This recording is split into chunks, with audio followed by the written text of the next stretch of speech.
kami. Ini nama kampung kami ini Kampung Lampulo. Lampulo ini termasuk juga kampung nelayan. Kami dulu punya jeti dekat sini, tak jauh lah dari laut. Jadi kapal, jadi jeti sekarang sudah pindah ke dekat laut lagi.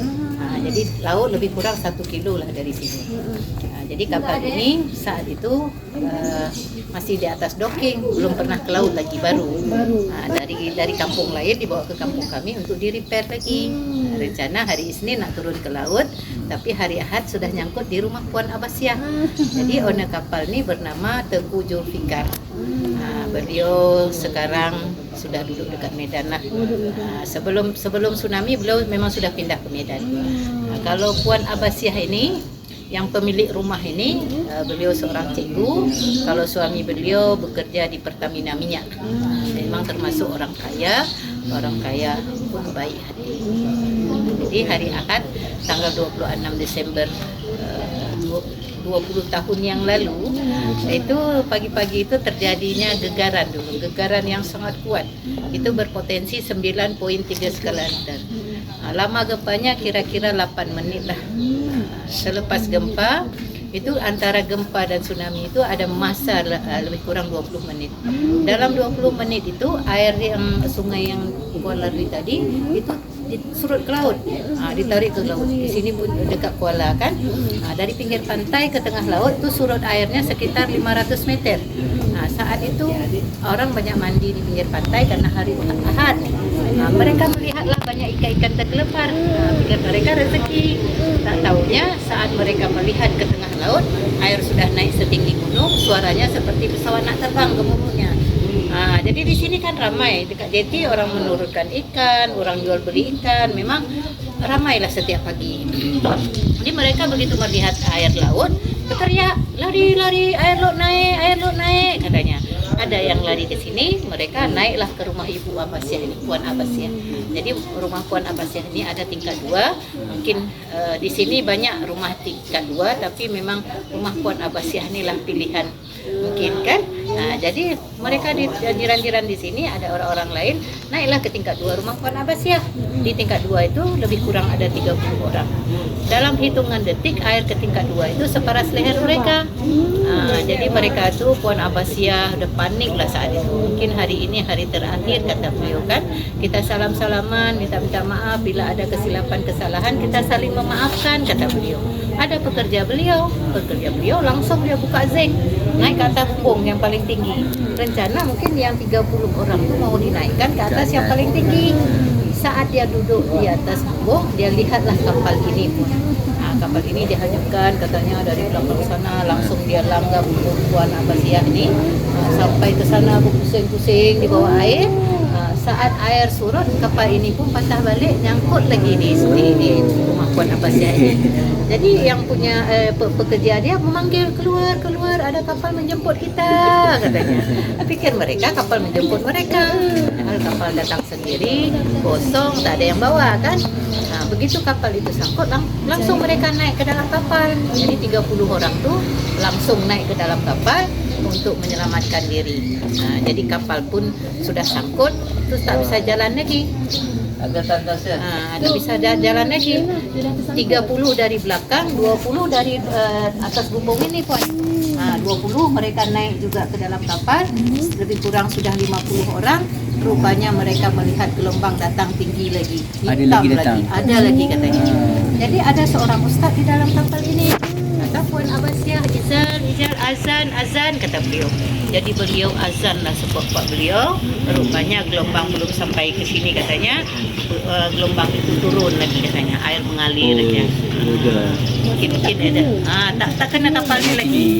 Air cuma mengalir aja lah dekat kapal. Kapal pun goyang-goyang katanya. Jadi saat air itu surut lagi, ada orang-orang yang hanyut-hanyut dekat kapal, mereka bantu lagi lebih kurang 9 orang. Jadi selamatlah di atas kapal ini lebih kurang 59 orang. Termasuklah Puan Abbasiyah, termasuklah orang-orang di sini. Di tengah hari mereka pada kehausan kelaparan. Tengah hari mungkin lebih kurang jam-jam pukul 11 gitu kan. Jadi ada satu keajaiban. Ada satu tandan kelapa muda, satu tandan itu 7 biji. Hanyut dekat kapal ini. Hanyut dekat kapal ini mereka ambil. Mereka ambil bawa naik ke atas, mereka belah, mereka bagilah sikit seorang. Jadi dengan apa mereka belah kelapa tersebut, karena kapal ini lagi di repair, kan ada alat-alat tukang. Mereka pergunakanlah apa yang ada di dalam kapal ini, termasuk ada cawan-cawan dekat kapal. Jadi itulah memang kuasa Allah kan. Jadi kira-kira jam 5 petang air sudah mulai habis surut, baru mereka turun. Berusaha turun lagi, berusaha mencarilah tempat yang tak kena tsunami. Jadi lebih kurang mereka 8 atau 9 jam lah di dalam kapal itu. Jadi sekarang kapal ini dan rumah Puan Abbasiyah ini sudah dibeli oleh kerajaan, dijadikanlah satu monumen bersejarah. Yang sekarang sudah 2 dekade 20 tahun. Jadi inilah ceritanya. Dulunya kampung kami ada 6.000 orang, 4.500 meninggal kena tsunami, 1.500 yang selamat.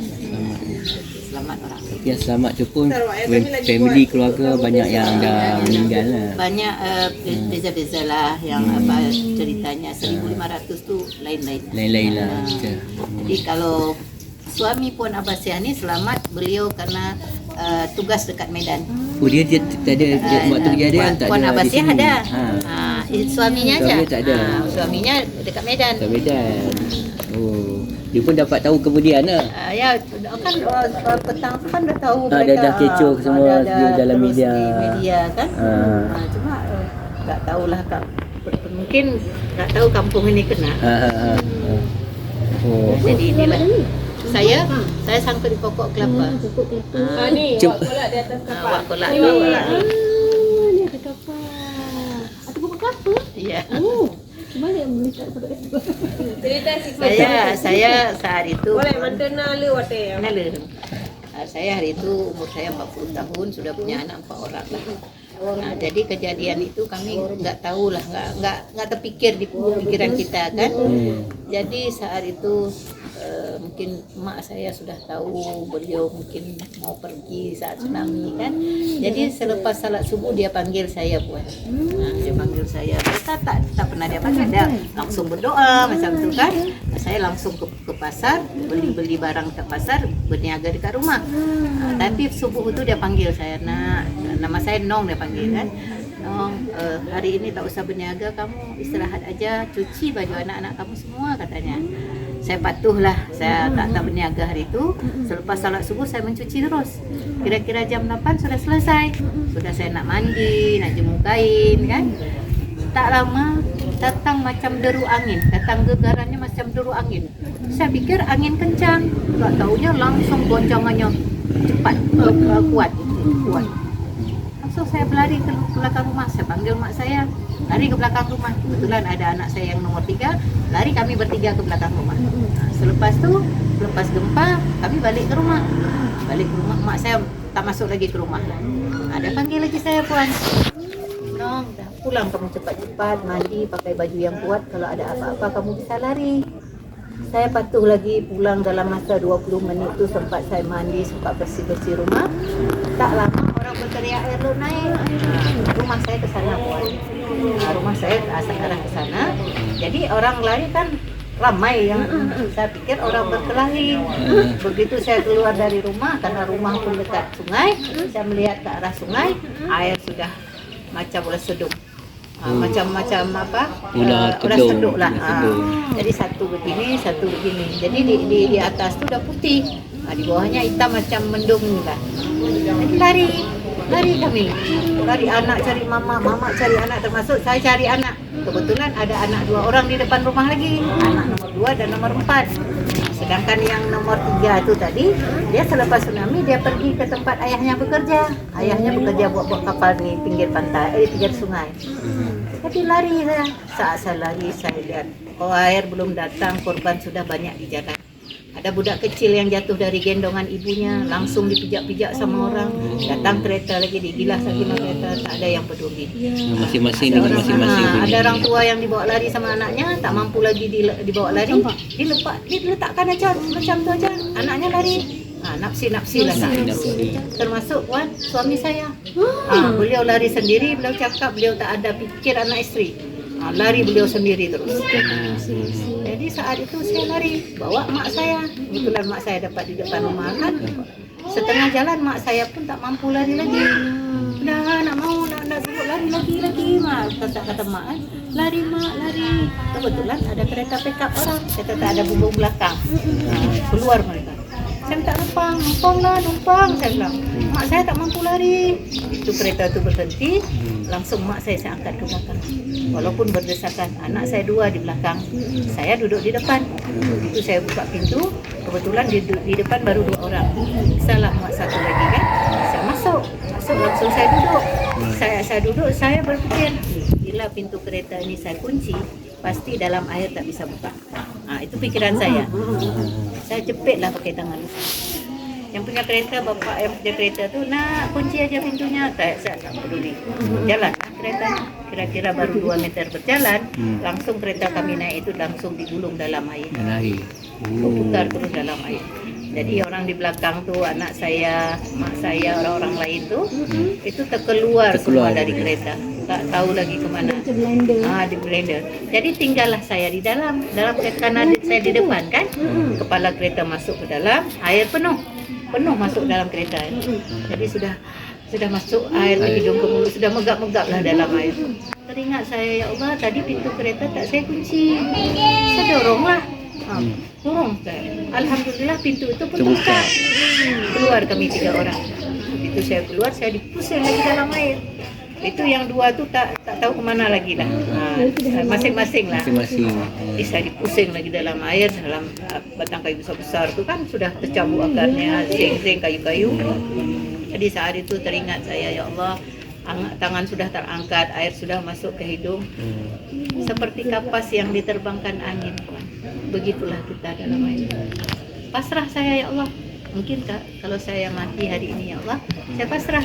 Bisikan hati baca syahadat. Bacalah syahadat dalam hati. Begitu lepas saya baca syahadat, tubuh saya ini terangkat, muncul ke permukaan air. Begitu muncul, ada satu pokok kelapa. Ada daun kelapa yang sudah merunduk ke dalam air, yang daun kelapa kering. Ujung daun kelapa itulah saya pegang. Saya bilang, ya Allah, kalau putus ni saya pasrah lagi, ya Allah. Rupanya datang gelombang lagi, berputar lagi. Tapi masih pegang lah. Sudah pasrah lah saat itu kan, karena air sangat laju. Begitu diputar lagi, tak lama muncul anak saya yang saya bawa lari 2 orang di depan saya lagi, di pokok kelapa itu. Anak ni muncul dekat depan. Jadi yang 16 tahun satu, yang 10 tahun satu, abangnya tu pegang adiknya di leher baju. Jadi katanya, sekali-sekali mak saya angkat kepala adik biar bisa bernafas katanya. Begitu saya lihat anak saya, Allah, anak saya, ya Allah, pegang pokok kelapa nak. Saya teriak, dapatlah batangnya. Disitulah kami berpeluk. Jadi pas di bawah daun itu, di bawah daun kami peluk. Jadi kurang mungkin gini, datang gelombang lagi. Ada lagi gelombang lagi. Tapi masih di pokok lah. Masih di pokok. Jadi badan kami ini terapung. Saat air surut tu dah hampir tengah hari lah, mungkin sekitar jam 10 lah. Kurang jam 10 tu air sudah mulai surut. Kami ikut air turun pun. Ikut air turun. Kalau tak ikut air kami tak mampu peluk pokok kelapa tu. Kan pasti jatuh. Ikut air sikit-sikit. Di pertengahan pokok kelapa tu sudah banyak sampah-sampah yang sangkut. Di situlah kami berdiri sikit seorang. Lebih kurang sampai pukul 3 petang. Dari pagi. Jadi rasa saya kalau saat saya jalan, saat saya turun dari pokok kelapa itu sampai ke tempat kami yang tak kena tsunami itu kira-kira azan asar. Jadi lebih kurang lah macam pukul 3 lah. Jadi disitulah bertahan di pokok kelapa itu. Jadi anak saya kehausan kelaparan. Haus katanya yang 10 tahun. Saya bilang niat puasa aja, nak ada apa-apa lagi kita bisa makan. Jadi alhamdulillah suami saya selamat. Dia lari ke mana? Walaupun beliau dalam keadaan sekarat, dalam gulungan air juga, beliau sempat menolong seorang budak kecil umur 6 tahun lebih kurang. Jadi mereka terhempas ke tingkat 2 rumah sekolah Bumbung. Oh, atas Di bumbung. atas Bumbung. Jadi saat mereka duduk di atas bumbung rumah sekolah bersama budak itu, jadi budak itulah yang mengingatkan suami saya. Dia cakap, "Atu, mungkin hari ini mak dan ayah saya tak ada lagi, saya ikut Atu aja boleh?" Di situ baru tersentak hati suami saya, baru dia ingat anak istrinya. Langsung dia menangis, Jadi saat itu pun dia ada orang-orang yang hanyut-hanyut dekat bumbung rumah sekolah. Mereka bantu hingga bumbung itu pun penuh dengan orang. Tak lama seorang perempuan datang ke suami saya. Oh, Dia ambil melihat ada seorang budak kecil kan. Datang, "Pak, ini anak kakak saya," dia bilang. Jadi suami saya tanya, "Kamu nak ikut saya apa nak ikut makcik kamu?" Dia bilang. Dia pilih ikut makcik dia lah. Jadi dah senang hati suami saya, mungkin tak ada beban lagi kan. Turun beliau dari atas bumbung karena air pun sudah mulai surut. Beliau berdoa, "Ya Allah, jumpakanlah saya sama anak istri saya walaupun mereka sudah jadi mayat." Itulah doa beliau. Jadi lebih kurang beliau berjalan lebih kurang 30 menit lah lebih kurang. Anak saya yang di pokok kelapa tuh yang kehausan tuh melihat ayahnya lagi jalan. Saat jalan itu kan saya tanya sama puan tanya sama saya, ada keluarga saya, ada jumpa keluarga saya macam tu, saling bertanya lah. Jadi dilihatlah, "Mak itu ayah, mak ayah," dia bilang. Dia panggil, "Ayah," dia panggil. Saat dia panggil, beliau dengar, "Ya Allah, ini enggak asing nih suara nih, pasti suara anak saya ini." Begitu dia panggil lagi, saya lambai tangan. Begitu saya lambai tangan, beliau melihat ada satu pokok kelapa yang masih utuh. Di situ ada beberapa orang, termasuklah anak istrinya. Langsung beliau sujud, mungkin, "Ya Allah, inilah balasanmu saat saya menolong seorang budak kecil, maka Allah langsung membalas kebaikan saya saat itu juga. Selamatlah anak istrinya 3 orang di satu tempat." Dan datang beliau turunkan kami, nah air pun sudah mulai surut kan. Jadi saat itu memang mayat-mayat bergelembangan semuanya, sampah-sampah yang banyak. Jadi memang macam padang jarak, padang terpukul. Jadi ibu yang saya bawa, mak saya hilang, langsung tak ketemu lagi sampai sekarang. Anak saya satu yang nomor 3 pun dia langsung hilang, tak jumpa-jumpa lagi. Kalau lain adik-adik banyak, saudara-saudara mara banyak. Jadi inilah ceritanya, pengalamannya. Masih ada cerita. Kita sangka-sangka sudah 20 tahun sekarang, tapi bagi kami macam baru terjadi lah kan. Jadi inilah, ada soalan kalau tak ada Jadi soalan. trauma lah. Kalau dulu masa-masa pertama lihat mendung ni aja sudah takut. Jadi dengan izin Allah lah kita berpulang kepada Yang Kuasa. Kita tak boleh bersedih terlalu lama, kita tak boleh bangkit lagi kan. Jadi kami bangkitlah kembali, kami hilangkan trauma kami sedikit. Alhamdulillah sekarang sudah biasa lagi. Tapi kalau teringat sedih lah. teringat lagi sedih lagi kan. Mesti sedih kan. yang dengar ni pun rasa senang kan, boleh yang mengalami. Jadi inilah puan cerita saya, cerita ini memang kami alami. Ini pun banyak hikmahnya. Dulunya Aceh ini kita bergejolak perang. Alhamdulillah selepas tsunami sudah aman dan damai. Itu salah satu hikmahnya. Jadi kita pun orang-orang dari luar negara dapat melihat salah satu keajaiban dunia. Jadi ini aja, ini ada mangsa-mangsa juga makcik itu, salah satu yang selamat di atas kapal, namanya Makcik Mulia. Kalau nama famousnya Wak Polak. Kalau Yang 59 tu, yang makcik itu kan hidup? masih ada. Yang punya rumah pun masih hidup.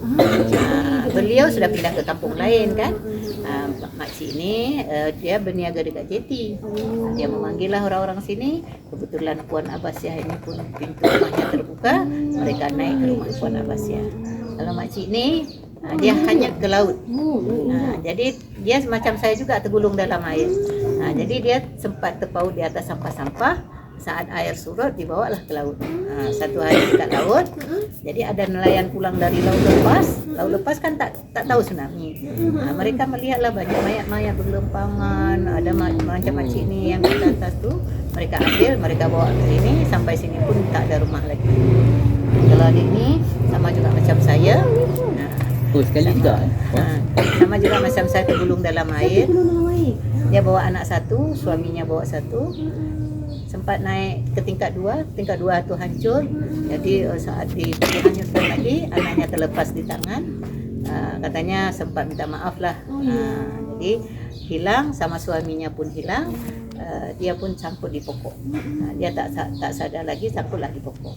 Jadi alhamdulillah selepas tsunami Allah memberi kembali sepasang lagi pengobat hati mak beliau kan. Jadi mak beliau juga hilang, adik-adik, kakak banyaklah.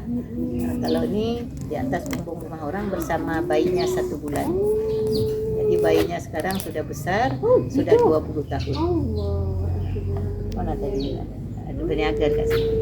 Inilah ceritanya. Mungkin nak beli buku-buku, ada buku-buku juga. Buku bola. Bantuan tu lambat sampai kan. Kalau bantuan pertama kali kita kan orang-orang dekat-dekat sini. Itu pun mereka pun sudah takut. Takut nak turun. Jadi mereka juga membantu juga kita pertama kali. Orang tempatan yang tak kena tu dia akan turun. Lepas tu langsung oleh kerajaan kan buat kem-kem langsung buat pengobatan. Jadi mungkin hari kedua apa hari ketiga Malaysia pun datang pertama untuk membawa obat-obatan, bahan makanan, mungkin itulah yang pertama. Lepas tu datanglah semua negara ke tempat ke Aceh ini untuk membantu Aceh. Jadi alhamdulillah lebih kurang dalam 2 tahun itu sudah bersih semua, sudah dibuat rumah-rumah. Jadi ambil masa 2 tahun jugalah untuk nak clearkan sampah-sampah. Untuk clear bersih lebih kurang 2 tahun. 2 tahun. Lepas tu lepas 2 tahun baru dia naikkan rumah-rumah. Rumah sambilan 2 tahun tu. Di antara 2 tahun tu dah naik. Kalau yang sudah 2 tahun tu sudah ada orang pulang-pulang lah kemari. Ada yang pulang. Karena rumah kami pun bertahap dikasih. Yang pertama katanya bagi janda-janda yang tak punya lagi, yatim. Lepas itulah janda-janda macam tu kan. Itu memang bertahap. Jadi kami ini misalnya kalau saya dalam 2 tahun baru pulang ke sini. 2 tahun lah, tapi setiap hari di sini cuma numpang tidur aja kampung orang. Jadi selepas subuh saya kemari sama suami karena suami buat kapal ni, dia sempat tarik kapal-kapal yang di darat bawa ke sungai lagi. Yang ni tak boleh tarik lah ni. Ini mungkin kalau tarik harus hancurkan semua. Jadi mungkin ada inisiatif, mungkin ada orang-orang yang ini kita kekalkanlah, jadi bisa dilihat oleh orang banyak. Tapi kalau ada budak-budak yang macam berterabu tu nanti dia duduk dengan siapa? Ada orang ada walinya, dia buat rumah singgah. Rumah singgah anak-anak yatim piatu yang tak ada. Tak tahu mana bapak dia kan. Ada dari Malaysia pun ada, apa namanya lupa saya. Ada juga kalau dari Indonesia tu ada juga dari Angkatan Laut, dari laut tu ada namanya Bumi Moro. Sampai sekarang masih ada. Cuma sekarang anak-anaknya bukan anak-anak tsunami lagi. Kan sudah 20 tahun kan. Dulu memang anak-anak tsunami semua bertempat di situ. Sudah jadi 20 tahun kan. Ramai ke yang jadi yatim piatu? Tak ramai.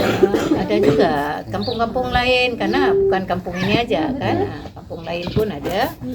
Kalau tempat saya ni karena Bumi Moro tu tempat askar laut tu. Termasuk saya lah yang ikut sama Pak Cik saya mengelola tu. Lebih kurang hari itu ada 50 ni, lebih kurang. Itu tak satu tempat aja, ada tempat ada lain kan, ada dari Malaysia pun ada saat itu. Ada juga banyak tempat. Saudara.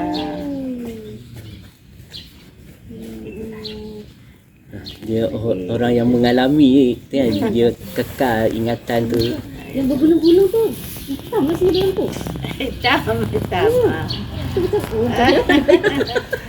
Saya alhamdulillah saat dalam air tu ingatan masih kuat alhamdulillah. Boleh ingat.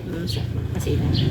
Jadi saya sempat bawa nasi lemak 2 bungkus. Pegang. Pegang nasi lemak 2 bungkus Masa karena betul. saya berniaga juga kan. Ada orang titip nasi lemak. Saya titip ni untuk mak saya karena mak saya tak bisa tahan apa baru sehat. Jadi waktu diputar Masih pegang. masih saya pegang.